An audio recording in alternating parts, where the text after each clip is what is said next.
What's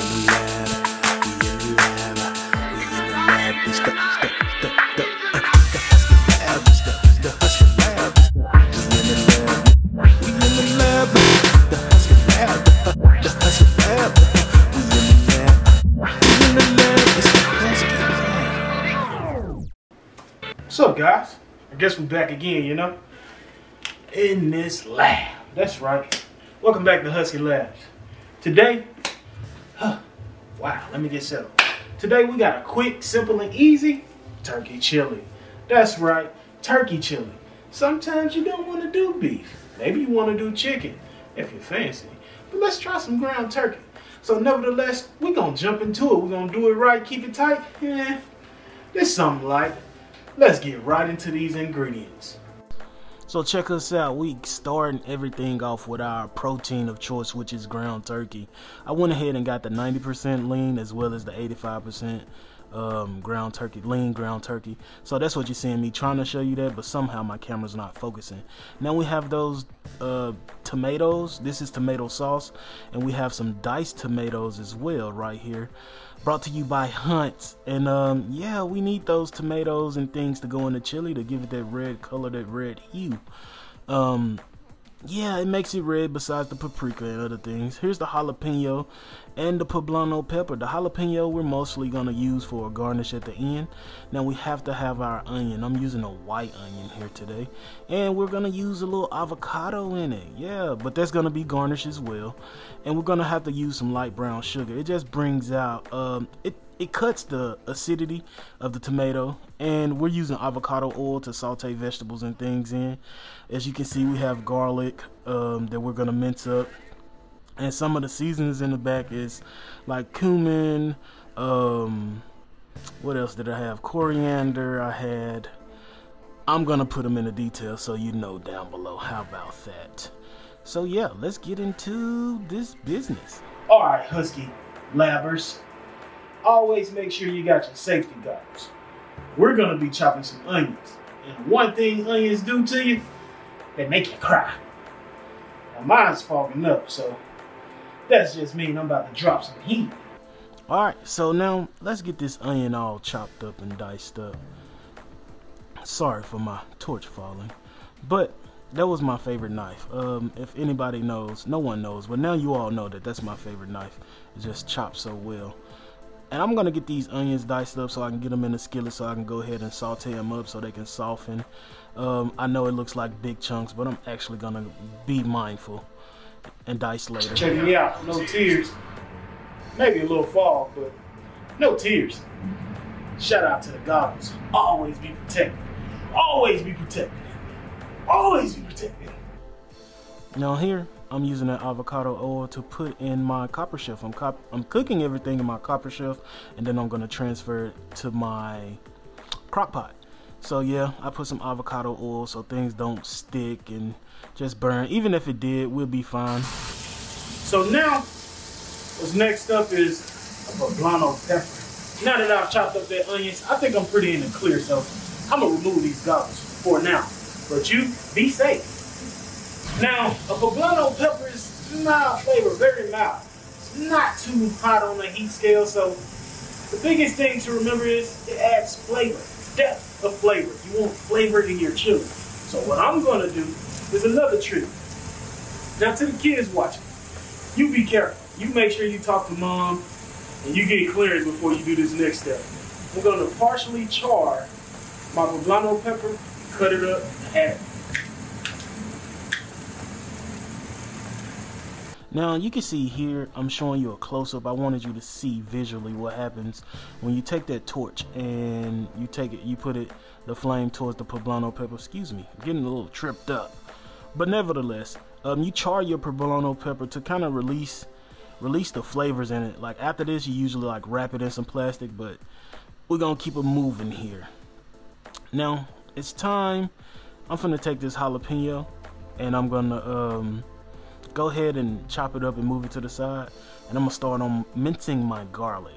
Now be smarter than me. I'm trying to use the palm of my hand, and to be honest, it's probably simpler if you just use the knife to push it down. It just gives you a better crack so that skin can break away.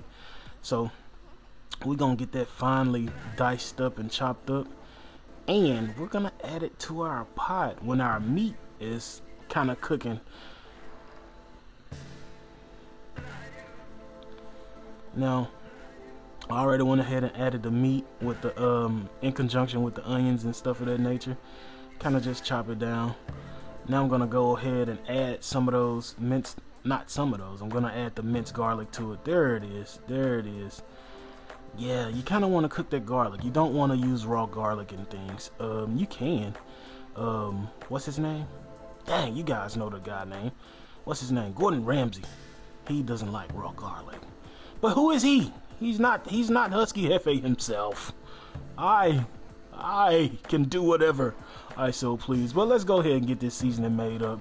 So I'm starting with the cumin. Excuse me. Some of the cumin. And I put a little cinnamon in it, actually. Some garlic powder.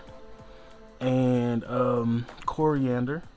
Now we're going in with the kosher salt. And we're only going, that's a half a tablespoon, so 2 tablespoons. Black pepper. And now we're going with some chili powder. And that's all. It's simple. Some people go buy taco and chili seasoning, and it's really simple to make right here at home. Get it all mixed up, and we're gonna go ahead and add that to our concoction that's in our copper shelf. Now, I'm gonna be honest here. I can say I really wish I would have browned my ground turkey. Like, the longer you let it cook, like some of that water draw out, the more ground beef type texture it gives you. I wanted to go with turkey chili just because I was moving away from beef and red meat. So I went with the ground turkey. And like I said, if you let it sit in place and let it brown more and more, then you'll get a more beefy type consistency. So hello, here we are with that poblano pepper. I only used about half to about 3/4 of it, and all I'm doing is just chopping it up finely, dicing it. It's really just a flavor booster. As I stated before, it's not really hot on the heat scale, on the Scoville scale. I think that's how they measure things as far as their heatness to your tongue, but it's not really hot. It's really just a flavor booster, but you have to know how to release that flavor. Yeah, I bet you guys didn't know that a chipotle is nothing but a ripened jalapeno pepper that's dried and smoked. I just taught you something in the Husky lab. Yeah, look at that. Look at the brown and the color of it. It looks, you wouldn't be able to tell it's not beef. You really wouldn't. Now, if I crisped it up more, yes. So I'm gonna go ahead and add my beans inside of this thing. Yes, I have black beans, kidney beans, pinto beans. Like, I like, you know, you can't have chili without beans. And some people are like, oh, beans, you're gonna be farting. No. You have to treat your beans right. One, if you use canned beans, which I did for this recipe, you have to make sure you rinse off all the gunk and stuff that they store your beans in. Like, one thing I despise of is if I go to Chipotle or Moe's, somehow they do not rinse their beans, and it always has a terrible effect on my stomach. So in the Husky lab, I'm teaching you right now, rinse your beans off thoroughly. If you can prep them a day ahead, then that'll be great too.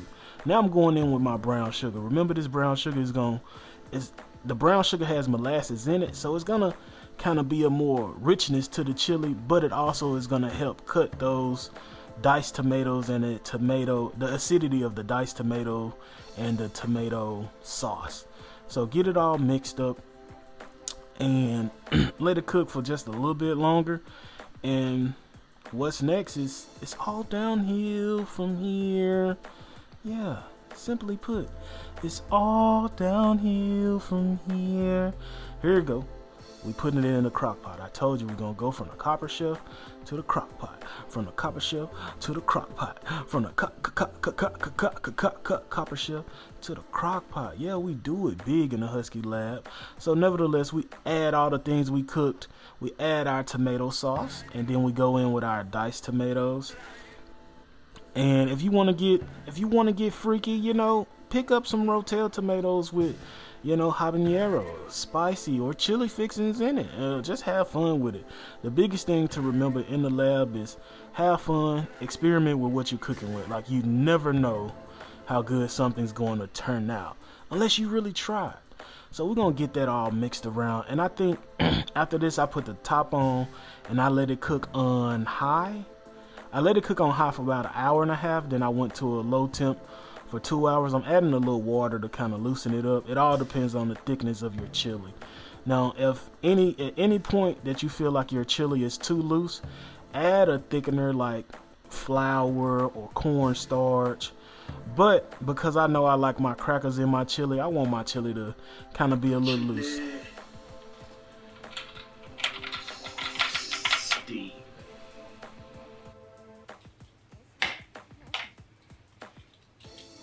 It's been resting, so as we move it around, it comes to life. Whoa, you see that?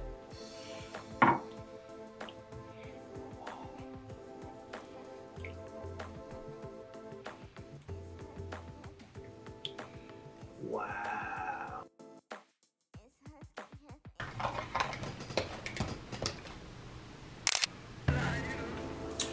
I like to do my chili up a little bit, so I added a little cheddar cheese, sour cream, green onions, jalapeno, because I like it hot. Caliente, that's Spanish. And a couple crackers. So let's get this taste test going through this.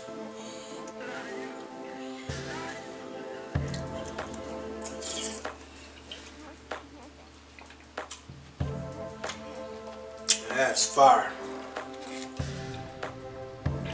What my one friend say?